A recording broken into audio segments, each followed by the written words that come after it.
Here we go with the first Friday of spring. Can you feel it in your bones? Finally, we get to tell winter to get the funk out of our face. Get the funk out of our face. It's also National Grumpy Day today. How in the hell does that make any sense on the first Friday of spring? So we won't be participating, will we? From Hollywood, it's the world-famous Mojo Elliott with another action-packed adventure of the Rat's Ass Podcast. Thanks for checking us out. I appreciate it. I really do. You know, we don't look into things anymore, do we? We check things out. Somebody says, hey, what are you looking at? I'm not looking. I'm checking, and there's a difference. Oh, okay, you're just checking. You're not looking. All right, you're cool. I got to tell you, my toes are tapping today. I am ready. I am chomping at the bit to head down to Zumba Beach after the podcast to hang out with my friends Moose Knuckle Mike and his wife Camel Toe Candy at Neptune's Net on PCH. Yes, I've got nicknames for everybody. Sometimes they don't know it's their nickname. But if you live in LA, you know what I mean about Neptune's Net. It's got the best fish and chips on the planet. You wash those down with some suds and you got a good afternoon going. The only thing that would top it off, and it's always hit and miss, but if Fat Vagina is working, and she's working your table, she's the best server in LA. And trust me, if you go to Neptune's Net, you'll know if Fat Vagina works your table. Yesterday, I asked Grok, Elon's version of ChatGPT, to tell me about the Rat's Ass Podcast. I was curious. And here's what it said. Think of it as a no-holds-barred audio hangout, where Mojo brings his radio chops to a podcast format, mixing humor with a touch of chaos, just a touch. If you're into unscripted vibes and don't mind some profanity, now, you know, we might drop a little foreign filth every once in a while, but we don't go out of our way. It does drop sometimes. But Grok says it might be your kind of thing. I think it summed up the podcast pretty much spot on. So I'm starting to have warm feelings towards AI. Got to be honest with you. I'm going to go buy it roses later today. You know, I'm still waiting for the first corn-laced piece of monkey dung Democrat to denounce what's happening at Tesla right now. You know, the first incident happened March 6th. Today is March 21st. Crickets. The Soros Democratic Party says nothing about it. Nothing.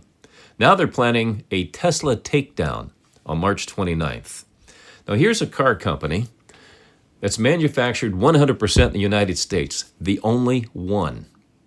GM, Ford, they get parts outside of the country.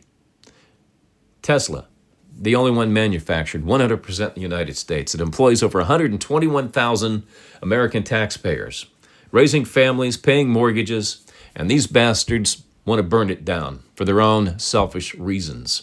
So let that think in and remember it when the midterms roll around in 2026, okay? Now, if you're against these attacks, know you're a true patriot. And if you're all in on these attacks, I'm telling you right now, Satan is getting your room ready in hell. Now, we had Minnesota governor and ex-vice presidential candidate, Tampon Timmy No Balls Walls, cheering at Tesla stock nosediving earlier this week. Listen to this asswipe. Saying on my phone, I don't know, some of you know this on the iPhone, they've got that little stock app. I added Tesla to it to give me a little boost during the day. 225 and dropping. So, you know, I call this guy an asswipe because he's that type of person you look at and say, God, I'd like to wipe my ass with that guy. Do you know how many Americans are invested in Tesla stock, in retirement portfolios, individually maybe? Hell, in Minnesota, they have something like 1.6 million shares in their state pension fund invested in Tesla stock. And their governor is cheering for its frickin' demise. It's the ultimate Democratic dipshittery. This guy, did we dodge a bullet with him and Kamala Harris or what? Let me take that back. We didn't dodge a bullet. We dodged a ballistic missile with these two frickin' morons. Now, I urge you to go to the Rat's Ass Podcast X feed and find Greg Gutfeld's monologue featuring Tampon Tim No Balls Walls and California slumlord Governor Gavin Newsom talking about masculinity. It's worth it, believe me. And you even get to see Newsom milk his invisible cow. That's worth it, too. You got to get to know this turd. You really do. You really do. It's by far the best monologue Greg's ever done. From start to finish, it is hot, spot on. Spot on. And by the way, Tim No Balls Walls is this week's winner of the Rat's Ass Podcast Dumbass Award. You can check those out on the blog at ratsasspodcast.com. Would you believe 48 years ago, on March 21st, 1977, AC/DC released the album Let There Be Rock? Do you remember where you were the first time you heard Whole Lotta Rosie? I know you remember it because that song just grabbed you by the throat and said, come here and listen. Let There Be Rock, hell ain't a bad place to be. The Bad Boy Boogie. Oh, we all did the Bad Boy Boogie. Did you ever see AC/DC live with Bon Scott? I don't mind bragging here a little bit because I did a couple of times. And the AC/DC shows with Bon were so full of energy. One show I went to, Cheap Trick opened for them. And this is when there was festival seating, and I got to be up front. Now, if you don't know about festival seating, basically we hung out waiting for the doors to open to the arenas. And as soon as the door flew open, we all ran to the front of the stage to get there first.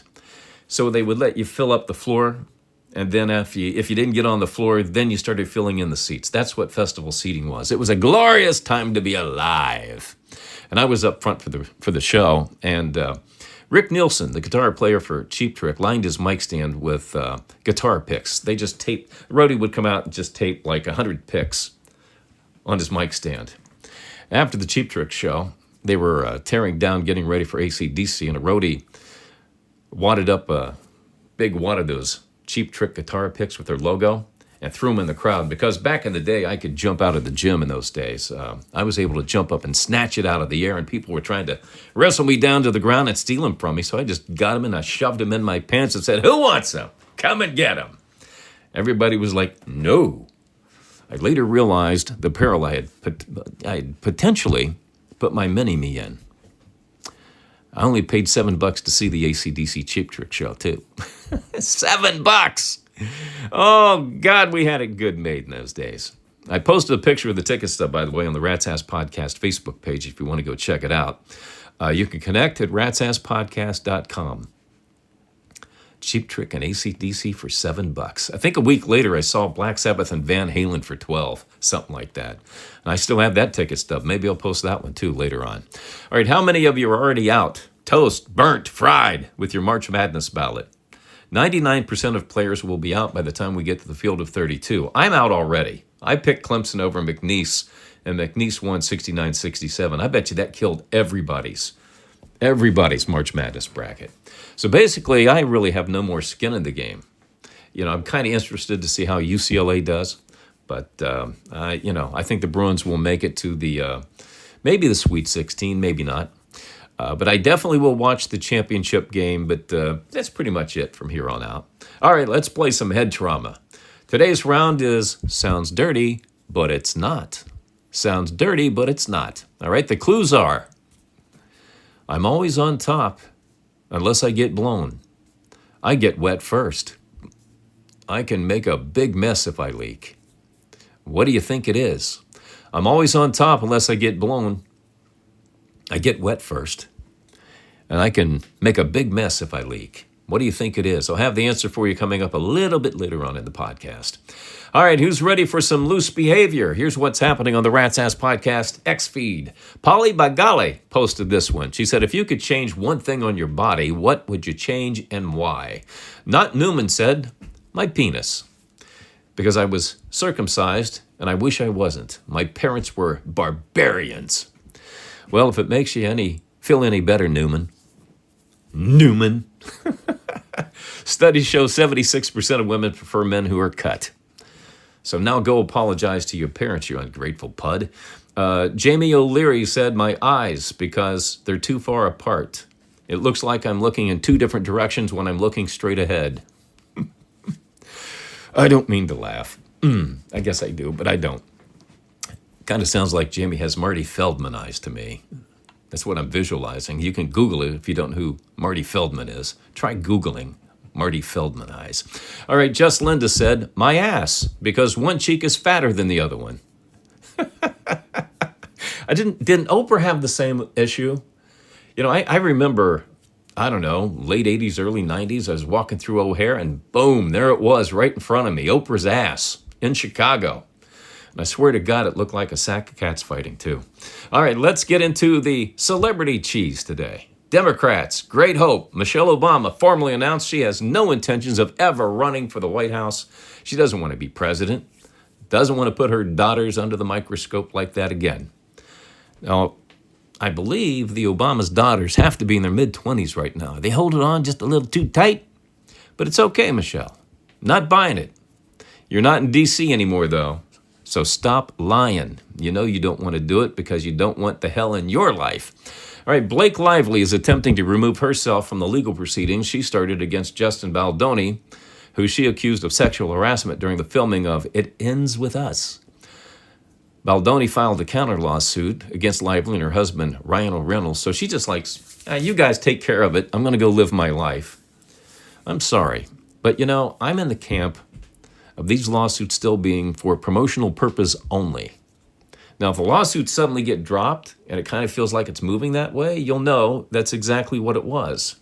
If it's serious, it will continue. So we'll see where it goes. There is a new series on Paramount Plus I want to turn you on to. It's called Happy Face. It's about the Happy Face serial killer. Now, there's a young actor named Benjamin Mackey who plays Max, and I know his parents, Jeff and Lacey, pretty good. So I just wanted to give the show a plug. So you know what I'll be watching this weekend. But yeah, Max is a cool kid. I think you'll enjoy his performance. Valerie Bertinelli is single again. Yes, she's available. After a 10-month relationship, Valerie is single, broke it off with Mike Goodenough. 10 months. That's all it was. God bless her. She keeps trying, but I think once you've been tapped by Eddie Van Halen, I don't think there's no topping that action again. But who gives a rat's ass? All right, the wait is over. Here comes the Rat's Ass Podcast email from our Gmail. This is where you email your questions, comments, and observations to me at the Rat's Ass Podcast at gmail.com. And I respond to them here on the podcast. No topic is off the table. You cannot offend me, and the more outrageous and salacious, the better. I do not read your emails in advance. My producer, Fleabag, forwards them to me with your name, where you're from, and rewrites them a little bit so I can respond rapid fire and on the fly. Now, before I jump in here, I got to mention this. Fleabag has been growing a beard, and he's letting his hair grow long. He's starting to look a little bit like Jesus. Are you prayed up, buddy? I guess not. He just gave me the finger again. He loves giving me the finger. I swear to God, he loves. If I ever see him, no, I'm just kidding. Wouldn't break your finger. You need that. You're married now. If his hair does get any longer, we are going to start calling you Fleezus, though. Seriously, you're going to be Fleezus from now on if you keep growing it. All right, Jason Q from Albany, New York said, I've been texting with a girl I met recently, and I thought we were getting along, but now she's ghosting me. What do you think my next move should be? Jason, nothing. If she's interested, she'll reach out to you, okay? Until then, go get you some strange, my friend. Nancy Z from Boise, Idaho said, I'm having sex with two guys I'm dating separately, and it's getting hard to keep their sex drives satisfied and dealing with pressure at work. How do I slow these two fellas down without losing them? Well, it sounds like, Nancy, you have a certain zest for living there, don't you? I would say decide what days of the week you want to see them, and the other ones you tell them you have to work late on the days that you don't want to see them. I mean, everybody respects I got to go work. Can't do it, got to work. They kind of respect that. Or you can simply tell each one that they've worn out your coochie and it needs to recover. Trust me, they'll love that one. Rico M. from Albuquerque, New Mexico. My lady always wants me to use a condom when we're having sex, and I hate it. Any suggestions on how I can get her to try it raw dog? Well, I think it starts with asking her what kind of contraception she's willing to try, Rico. I mean, it's obvious she doesn't want any rugrats, so have that conversation first, and good luck. Be an adult. That's called adulting. All right, Zeke H. from Wilmington, California. A guy named Zeke in Wilmington. You don't see that every day. I was out of town on business and came home to find my wife gone with our two kids and a note that said, kiss my ass. Says, I can't tell you how happy I am, and I hope she never comes back. Well, Zeke, I don't know why you felt compelled to share that with me, but thank you for that. But I got to tell you, she told you to kiss her ass, so I'm guessing she's coming back to collect, buddy. So get ready. Deborah O. from Monaca, Pennsylvania said, I'm requesting a radio story with sex involved. Well, Deborah, hate to disappoint you, but there are no radio stories with me where sex was involved. Except, I will tell you this one. It didn't really involve me. You know, there's this thing, there was this old belief with radio personalities that every girl that called the radio station was, Heather Locklear type, beautiful, sexy ladies. I was fortunate to work with a guy in East Liverpool, Ohio when I was first starting out. His name was Andy Sitko, and he said, let me tell you something. These women that call on the radio, that call you on the phone, requesting songs, talking hot nothings to you, just remember one thing. Hot ladies have a man, or they're out and they can get a man. They don't need to call somebody blindly on the telephone trying to sex you up. Just remember that. So I did. I said, Andy's a pretty sharp guy. I should probably take his advice. So, the ladies would call, they'd request songs, and they'd be lonely, and they'd want to talk, and I was working, man. I paid attention to my show. I didn't really have a lot of time for it, but I was working at a radio station one time, and there was this girl named Nikki. And the name Nikki always conjures up, again, Heather Locklear. Yeah, the young Heather Locklear. The one that was in Melrose Place, Heather Locklear, hot, okay? She would call every jock at the radio station and kind of get them hot and bothered. Tried it with me. Didn't really fly. Like I said, I paid attention to my show because that's what I really love doing. That's why I still do this, because I love it so much. One day, Jimmy Jam comes in, because we all have radio nicknames, right? Jimmy Jam. Jimmy Jam. He comes walking in the studio and says, guess what? Nikki's coming to see me. Nikki's coming to see you? Really? He said, yeah, talked her into it. I said, wow, you guys must have had a heated conversation. He goes, oh, you have no idea. I said, okay. He said, I'm going to go back in the conference room. If you would, watch for the studio light when the doorbell rings, and if you wouldn't mind, just send her down to the conference room. Well, I'll be waiting for her. Yeah, that was, it was kind of like Yellowstone, where they'd take you to the, what was that place they would take you in Yellowstone? I can't remember, but they would drive you off and kill you and drive you off the cliff, whatever that was. I think it was the train station, right? That's what it was, the train station. Conference room was like the train station, so to speak. And so the light goes on about 10 minutes later, and I say, okay, I'm going to go to the door. Let's find out what Nikki looks like. I get to the door, open it up, and there she is. All 5'4", 250 pounds of her. She said, are you Jimmy? And I said, no, I'm the janitor. Jimmy's down in the conference room. Straight that way, make a right, and you'll see the conference room. He's right there. I go back in the studio. It didn't take more than 30 seconds, and I see Jimmy run down the hall and out the front door, and her following him. You son of a bitch! I immediately closed the drapes and locked the studio door so Nikki couldn't come in and get me. But there you go. That's a radio war story. I don't know how that turned out between the two, by the way. All right, Red P from Shawnee, Oklahoma says, it looks like there's a good chance my Oklahoma City Thunder could end up playing your Los Angeles Lakers in the playoffs. Who do you like? Who do you think I like? I like the Lakers, and I'm not saying that just because I'm a diehard Lakers fan. I mean, I think in a 7-game series, Oklahoma City's a great team. Not going to take anything away from them, but I think they're one of those regular season teams. When they get in the playoffs, like last year against the Mavericks with Luka, yeah, we're talking Luka and LeBron. Even though he's 40 years old, he's still playing at the same level he was when he won his MVP back in 2013. You got Luka and LeBron, not Luka and Kyrie coming at you, along with Austin Reeves. I don't think you stand a chance in a 7-game series. We'll see if they meet. All right, if you have any observations, comments, or questions, send them to me at ratsasspodcast@gmail.com.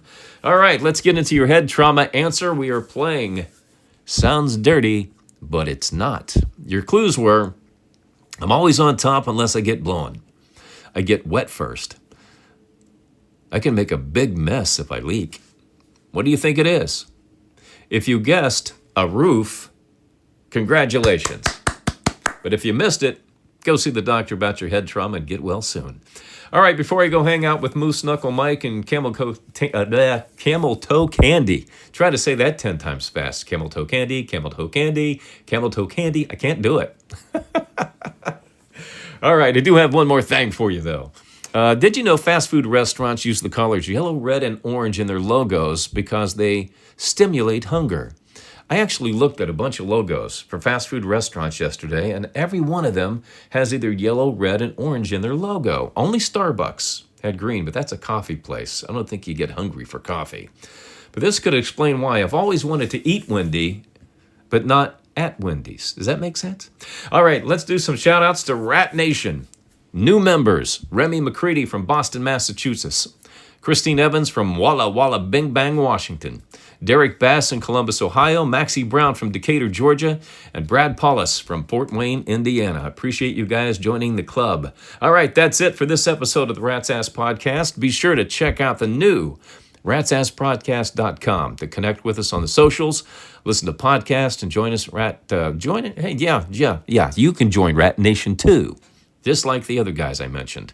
Plus, read the blog where you can also read my piece on Elon Musk, hero or zero. All right, we're going to do this again on Monday, March 24th. Have a great weekend. Take care of each other. Thanks for dropping by the Rat's Ass Podcast.